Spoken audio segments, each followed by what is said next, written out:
د بېنظیري د روپو نوې قسط به د کل نه شروع کیږي. زیاتره کسان د دې په باره کې تپوس کوي، نو د هغې ټایم وښولی شو چې دا روپۍ به د کل نه شروع کیږي. ځکه له دې نه مخکې موږ تاسو ته ویلو چې دا به د مارچ په اولنۍ هفته کې شروع کیږي. دا د هغو د طرفه چې دا کومه خبر راشي نو موږ ستاسو سره خبره چې دا هغه شیر کوو. اکثر ځینې کسان وایي ته دروغ وایې، دا تاریخ ولاړو، هغه روپۍ چې دي دا شروع نه شوې. نو اوس هغو دوباره چې دی نوی تاریخ ورکړی دی چې په دغه تاریخ باندې به دا روپۍ چې دي دا به شروع کیږي. لکه له دغه وخت نه وروسته چې دی دا به شروع کیږي. که تاسو کتلې نن سبا 10,000 روپۍ هم د حکومت د طرفه ورکړی کیږي، 15,000 روپۍ هم ورکړی کیږي، په دغه کې په خیبر پښتونخوا کې هم ورکړی کیږي، په پنجاب کې هم دغه شان دي، په سند کې چې دی هغه هم ورکړی کیږي. خو د بېنظیري کفالت پروګرام روپۍ چې د کومو کسانو دي نو هغو ته دا روپۍ چې دي دا نه میلاویږي.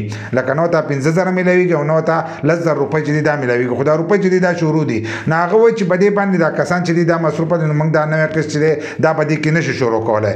لکه دا 13,500 روپۍ چې دي دا اوس موږ په دې روژه کې نشو شروع کولی. نو تاسو ته به نوی قسط چې دی هغه به د روژې د میاشتې نه چې دی وروسته به تاسو ته میلاویږي. لکه د اپریل میاشت چې ده د هغې په اولنۍ هفته کې کیدای شي چې دا تاسو ته میلاو شي 7-8 تاریخ شو یا 10 تاریخ شو. 7-8 پورې خو کیدای چوټیانې، نو کیدای د 10 تاریخ نه به دغه قسط چې دی دا به شروع کیږي. بله چې کله روژه ووتله نو د کمې 10,000 5,000 روپۍ چې دي دا بیا تاسو ته نه میلاویږي چې کومو کسانو خپلې روپۍ نه یې راغستې. کومو کسانو چې خپلې روپۍ نه یې راغستې هغو ته به دا نه میلاویږي، او باقي کومو کسانو چې 13,500 روپو تپوس کوو نو هغو ته به 13,500 روپۍ چې دي دا به شروع شي.